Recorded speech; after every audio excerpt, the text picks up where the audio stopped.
closer. Let me show you how to make the most delicious yamarita or golden yam recipe you're going to see on the internet today. So first you're going to get some yam, and then you're going to slice that up. This is the quantity I'm going to be using, and then you're going to peel that off.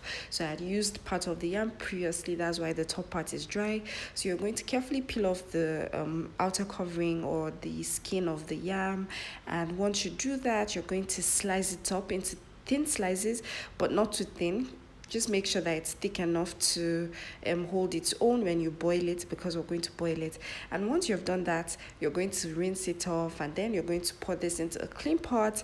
And then once you have done all of that, you're going to add some seasoning cubes. Now this is the trick that you don't know. Whatever seasoning that you want to add into your yam, add it at this point. When you're going to be using making the egg coating, you're not going to add any other thing aside salt, because when you add too much things in the egg coating, it reduces the ability of the egg to coat the yam well. So you'd find out that after frying, your egg is not really coated well with the egg. So what am I saying in summary? If you want your yam to be coated properly, you want the egg to bind properly to the yam, don't add any other seasoning in the egg mix. Just add salt, and then whatever thing you want to add, any celery you want to do, add it while boiling the yam.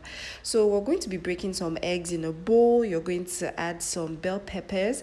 Now bell peppers improves the flavor of your golden yam or your yamarita. It just takes the taste from 0 to 100 real quick. So you're simply going to beat that. I've added salt. You're just going to mix that to combine, and once it looks like this, then we're ready to move to the next step. You're going to add some vegetable oil in a pan, and you're not going to be adding so much oil. You can add at intervals, because you don't want to have remaining vegetable oil after you're done frying. Frying in egg tends to make the vegetable oil a bit foamy, and you don't want to have so many, a lot of oil that is just sitting out in your kitchen, foamy and all of that. So just add a little bit of vegetable oil, enough to fry the yam. And then you're going to dip the cooked yam into the egg mix, and you're just going to make sure that it is generously applied all over, like you can see in the video. And then you're going to carefully put that into the pan of heated vegetable oil. Now be careful, don't overheat the oil so it doesn't burn the yams without cooking it through and through. So you're just going to do that, and after a few minutes, you're going to flip that. You're going to see that it's already golden brown, and it looks so delicious. This recipe is definitely a recipe that you want to try. If you've been making golden yam in any other way, you should keep that aside and make sure you try this one, because you're absolutely going to enjoy this. So once you have fried it on both sides, you're just going to take that out and put it in a paper towel or a colander, just so that it can drain off excess oil.